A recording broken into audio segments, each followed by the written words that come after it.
Hey, welcome back to JKMotoEntertainment channel. Welcome back once again to Stable B, our favorite place. Today we're going to talk about a very important topic for those of you that already ride motorcycles, already own a motorcycle, want to get into track riding, or have been track riding already and you're thinking about getting into racing. And specifically we're going to talk about what bike you should race and how it's probably most likely the one that is already in your garage. Or if not, you should just race the one in your garage. That's essentially what we're going to talk about today. We're going to talk about a little bit of a, it's not really a myth, but I think it's a unnecessary piece of information that gets thrown around all the time. So we're going to talk about that and how you already have a perfectly good enough race bike.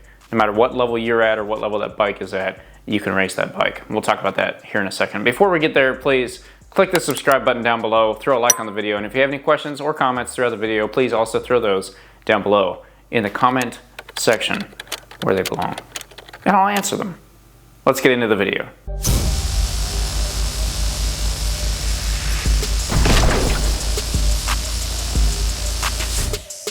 So behind me right here, I feel like this is just behind me every week, is my trusty 2008 Suzuki GSX-R 750, and off to my left, your right, which you probably can't see right now, but we'll show you in a second, is my 2019 Aprilia RSV4 1100 factory. That's right, it's a big old leader bike. And I am racing that leader bike this year. And that's kind of what we're gonna talk about, is something I've heard a ton, that I heard a lot when I first got started, and I still hear today, and that I agree with to a point, but I think for many of us is unnecessary.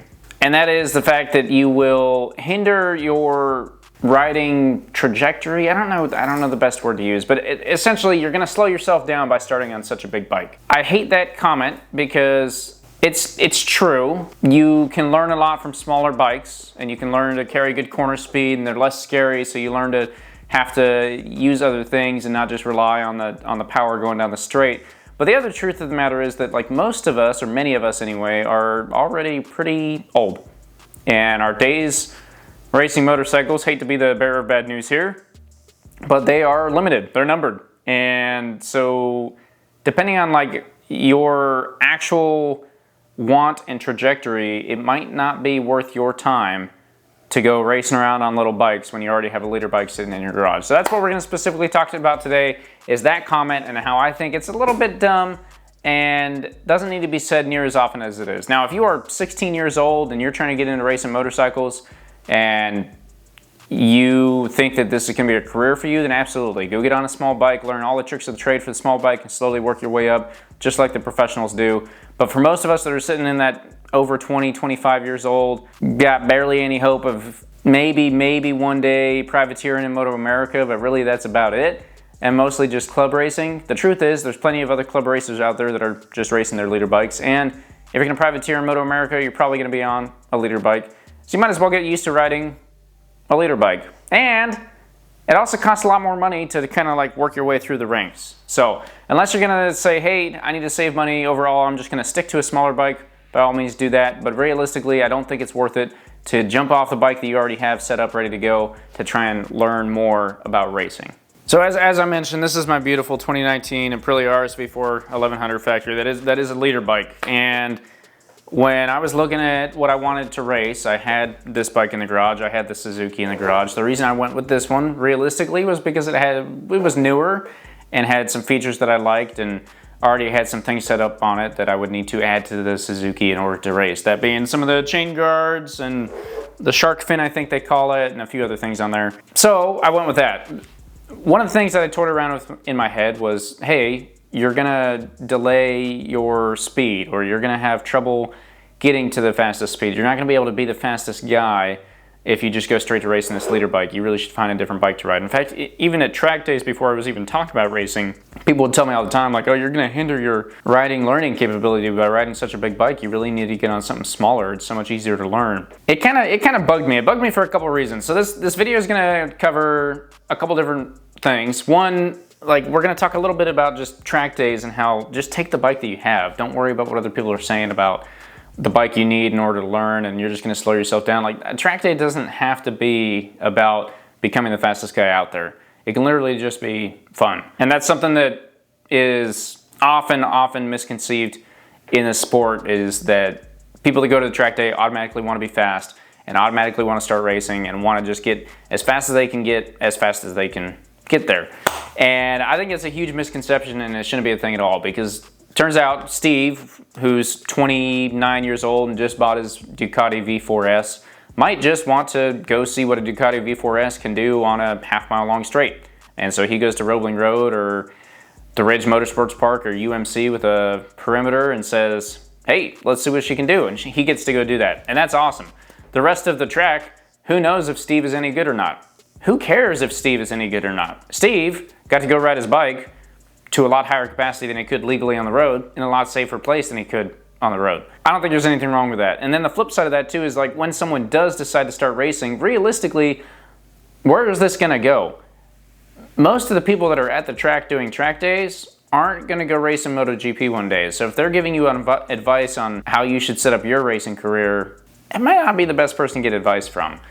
And I say that with all, like, I'm one of those people and I'm out here giving you advice and I'm asking you to listen to it. But the truth is that if you have a bike that is race worthy, go race the bike. Race the leader bike. The worst case scenario is you get out there and you're the slowest guy on the grid. Turns out it's perfect, because then you get to go speed up and get as fast as everyone else on the grid that is also on a leader bike. And they all pretty much decided to do that also. So the truth is that, yes, there are fundamentals that you will learn on a smaller bike that you can get away with not practicing on a big bike, because you have this giant speed. You have that right hand and you can twist that and you can blow down all these 600s and Ninja 400s and everything else down the straights, where in the corners they're going to pass you because they carry all this awesome corner speed. The other truth of the matter is that you might get passed back by this Ninja 400 in the corner, but when you come down to the straight or the next straight after that corner or wherever and you pin it past him, you are faster and you're going to have a faster lap time. And that's just the truth of it. Could you be a little faster on your leader bike if you took the time on your Ninja 400 to learn all that? Maybe. But they're also two completely different bikes that get ridden two completely different ways. You don't carry as much corner speed on the leader bike because you do have that giant throttle. And the whole point is to get that bike upright and ready to go as fast as possible coming out of the corner so you can get on the throttle and gun it out. That's what they're built to do. The little bikes aren't built to do that, so they have to be ridden differently. So this kind of misconception, this issue that I have, is that people keep telling me and telling everyone, and I hear it all the time, you got to start on a small bike if you want to go fast. If you start on a big bike, you're just going to hinder your ability and you won't ever get really fast.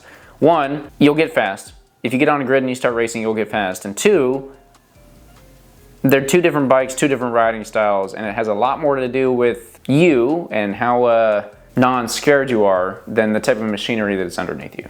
In case you were wondering, we do now offer some sweat wicking shirts over on the JKMoto, what do they call those things? Merch shops? I lost the word merch. Yeah, merch shop. We got this one, we've got a couple, actually I think this is the only design I have. Yeah. But your standard JKMotoEntertainment logo that you all love so much on a moisture wicking shirt, so you can wear that under your suits out and about, or just to protect yourself from the sun if you are, you know, out at a track day watching friends, or at a Moto America race watching friends, or maybe you're even hanging out down in Texas watching MotoGP. Go pick yourself up a shirt. We'll have a link down in the description.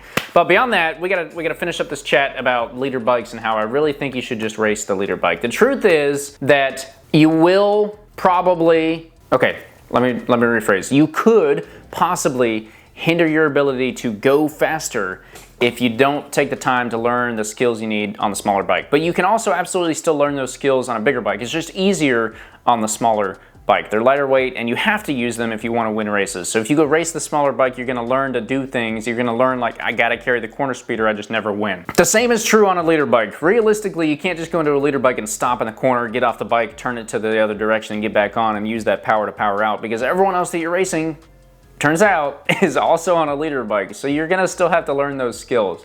And I really just boil this down to like this. When you, the point of this video is that when you go to a track day or you start talking about racing and someone says, hey, your bike's too big, you're not gonna be able to learn anything on that bike, you need to start on a smaller bike. I want you to think a few times about it, remember this video and say, bro, I'm 35. I'm just gonna race the leader bike. It'll be okay. Maybe I climb through the ranks, maybe I don't. But the truth also is that many people in this nation have gone straight to a leader bike because that's what they were riding down on the street. That's what they're comfortable with. And they're like, well, I'm not gonna race anything smaller, that'd be dumb. And they're some of the top club racers in the nation. I know some of those people personally. I've seen it firsthand. I've heard these same kind of things that I'm saying from them, and it's just the truth. So by all means, if you have time, if you're younger and you know you're going to do this for a long time and you really want to learn those skills, I'm not telling you to not get a small bike and not go learn those skills and not race that small bike. It does work and it will help you. But if you're sitting on the older side of things, like I said, probably anything over 25, or you think you're only going to be able to do this for a few years anyway, which is about 80% of club racers, just so you know, only lasts about 3 years, just stick with the leader bike.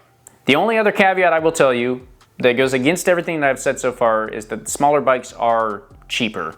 Now, the issue you're going to run into, and the reason why I would still just say, like, if you have the leader bike in the garage, go race the leader bike. If you don't have a bike yet, then this is a completely different conversation. Hit me up in the comments or over on Instagram at JKMotoEntertainment, and we can have a chat about stuff like that. But if you have a leader bike in the garage, you've been doing track days on it, I really think you should just race it. If you're not willing to race that bike, then it might be worth it to look into a small bike, and that is simply because like the tire cost and the parts cost, and mostly the tire cost and the tire cost. Small bikes go through tires a lot less fast. And then, yeah, also maybe you learn these skills. But the truth is, once again, you're probably only going to race for a few years. If you stick in it longer, then maybe you work up the ranks. But by then, your leader bike might be outdated anyway. And I could talk about this forever. The point is, if you have a leader bike in the garage that you have been taking to the track and you want to get into racing and you're wondering why you shouldn't race in the 1000cc class, you should. Go for it. If you've already been riding the bike on the track, you know what you're doing. Are you going to miss out on that opportunity to learn some things? Sure. Are you still going to learn a lot and get a lot faster? Absolutely. Are you going to have a ton of fun because you're out there racing a bike? Yes. Also, that just goes without saying, you can't hit 200 miles an hour down a front straight on a Ninja 400. You just can't. And so maybe some of us are just addicted to that, and we're willing to take that kind of lack of learning ability and trade it for, we just like the leader bikes and there's nothing you can do about it. Anyway, that's my piece for tonight. Hopefully you guys kind of get what I'm saying. Back me up down in the comments, or if you have a rebuttal, I want to hear about that also. I love hearing all the different theories and stuff that I get from everyone to keep the community nice and alive here on this channel. Appreciate you guys watching. Like I said, you can also hit me up on Instagram at JKMotoEntertainment or Facebook, same handle. Let me know if you have any questions or comments, if you don't want to share that on YouTube, or just throw them down in the comment section in YouTube and you can get some answers from other people also. But if you got the horsepower and you're willing to do a little bit of this, well, let's say a lot of this and a little bit of this, drink some water, go faster, leader bike's what you need to race. That's the tip of the night. Hope you guys stay safe out there on the track, and if you're still on the road also. Thanks for watching. We'll see you in the next video.